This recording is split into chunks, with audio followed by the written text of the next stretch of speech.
Hello friends, welcome to Erode அம்மாச்சி சமையல். இது நம்ம வீட்டு சமையல். இன்றைக்கி நம்ம பார்க்க போகிறது இஞ்சி மரப்பான் எப்படி செய்யலாம் அப்படின்னு பார்ப்போம்.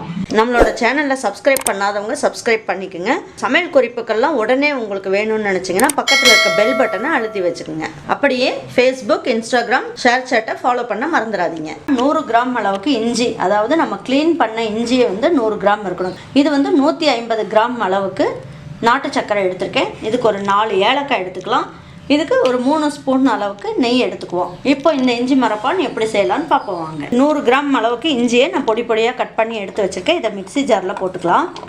நீங்கள் துருவுறதுனாலும் துருவிடலாம், கையிலேயே துருவி போடுறதுனாலும் போடலாம். அது வாயில் படும் போது நமக்கு கொஞ்சம் நல்லா இருக்காது. நல்ல பல்ஸில் போட்டிங்கன்னா துருவிடும். இப்போ அரைச்சிட்டு உங்ககிட்ட காட்டுறேன்.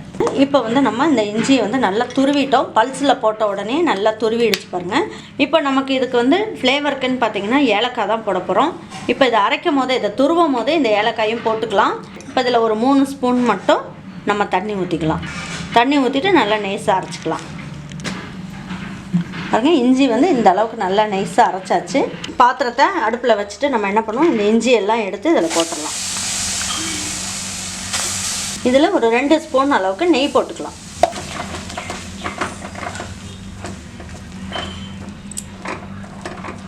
இஞ்சியோட அந்த ஃப்ளேவர் இருக்குது இல்லைங்களா, அதாவது இந்த காரத்தன்மை மாதிரி இருக்கும். அது நல்லா சேர்ந்து எல்லாம் ஒன்றா சேர்ந்து இந்த ஏலக்காயோடு எல்லாம் ஒன்றா சேர்ந்து ஒரு 2 நிமிஷத்துக்கு அந்த மாதிரி கலக்கி விடலாம். இதை ஒரு சின்ன ஸ்டவ்வுக்கு மாற்றிக்கலாம். மாற்றிட்டு இந்த சைடு அடுப்பில் நம்ம என்ன பண்ணுவோம், 150 கிராம் அளவுக்கு நாட்டு சர்க்கரை எடுத்து வச்சுருக்கேன். இப்போ அதில் ஒரு 4 ஸ்பூன் அளவுக்கு தண்ணி மட்டும் ஊற்றிக்கலாம். 4 ஸ்பூன், அதாவது டேபிள் ஸ்பூனில் 4 ஸ்பூன் அளவுக்கு தண்ணி ஊற்றிருக்கேன். இந்த ஸ்லோ ஃப்ளேமில் இந்த மாதிரி நல்லா வதக்கி விட்டுக்குங்க. இந்த மாதிரி நெய் போட்டு நம்ம செஞ்சு கொடுக்கும் போது இஞ்சியே பிடிக்காது அப்படின்ற பிள்ளைங்க கூட நல்லா விரும்பி சாப்பிடுவாங்க. அதுக்குள்ளே இதை பாகு காய்ச்சிக்கலாம். பாகுனா அதாவது இது நல்லா கரைஞ்சா போதும், ஒரு கொதி வந்தால் போதும். இது கம்பி பாகாவும் எதுவும் தேவையில்லை நமக்கு. இதில் கல் மண் எதுவும் இருக்கக்கூடாதுன்றதுக்காக நம்ம நல்லா இந்த மாதிரி கரைச்சிக்கலாம்.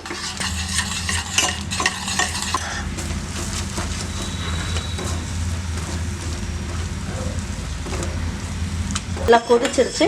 இந்த நாட்டு சர்க்கரை எல்லாமே நல்லா கரைஞ்சிருக்கும். இப்போ இதை எடுத்து வடிகட்டிடலாம். பாருங்கள், இந்த இஞ்சி நல்லா வெந்துருச்சு. இந்த நெய்லியே நல்லா வெந்துருச்சு, நல்லா மணமாகவும் இருக்குது. இப்போ இந்த ஸ்டேஜில் நம்ம என்ன பண்ணலாம் அப்படின்னு பார்த்தீங்கன்னா, நாட்டு சர்க்கரையை நம்ம பாகு மாதிரி காய்ச்சிருக்கோம் இல்லைங்களா, இதை இதில் ஊற்றிக்கலாம்.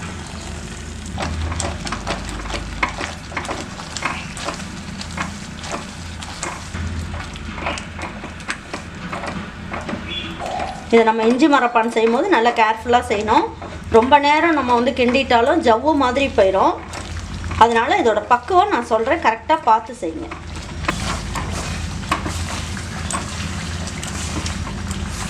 மாதிரி பூத்து நுரைச்சி வருது பார்த்தீங்களா, இதுதான் கரெக்டான பக்குவம். ஸ்டவ்வை ஸ்லோவாக வச்சுக்கலாம். கொஞ்சமாக எடுத்து நம்ம என்ன பண்ணுவோம், தண்ணியில் போட்டு பார்க்கலாம்.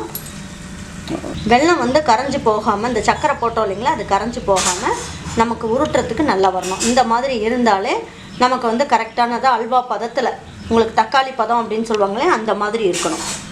இருந்தாலே உங்களுக்கு கரெக்டாக இருக்கும். இப்போ இதை ஒரு பாத்திரத்துக்கு இப்போ எடுத்து மாற்றிக்கலாம். இந்த தட்டில் நம்ம நெய் தடவிக்கணும். தடவிட்டு இதை எடுத்து போட்டுக்கலாம்.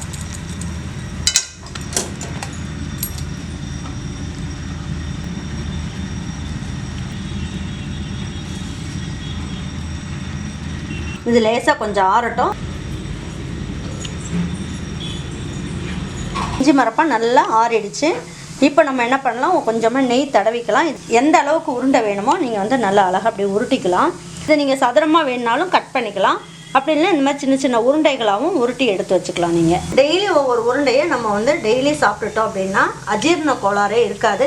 இந்த மாதிரி ஒவ்வொரு உருண்டைகளை சாப்பிட்டுட்டு ஒரு டம்ளர் சுடுதண்ணி குடித்தோம்னா நமக்கு அந்த ஜீரணம் ஆகலை அப்படின்ற ஒரு மாதிரி நெஞ்செல்லாம் கரிச்சிக்கிட்டு ஒரு மாதிரி இருக்கும் இல்லைங்களா, அந்த மாதிரி பிரச்சனையெல்லாம் இல்லாமல் சூப்பராக இருக்கும். இது 1 மாதம் 2 மாதம்னாலும் கெட்டே போகாது.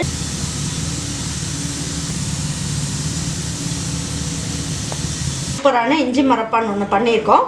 நமக்கு வந்து ஜீரணம் ஆகலை, நெஞ்செல்லாம் கரிச்சிக்கிட்டு இருக்கு, அதுக்கப்புறம் சளி பிடிச்சிட்டு ரொம்ப கஷ்டமாக இருக்குது அப்படின்னும் போதெல்லாம் நமக்கு இதில் ஒரு உருண்டையை போட்டு நம்ம சாப்பிட்டோம்னா ரொம்ப நல்லாயிருக்கும்.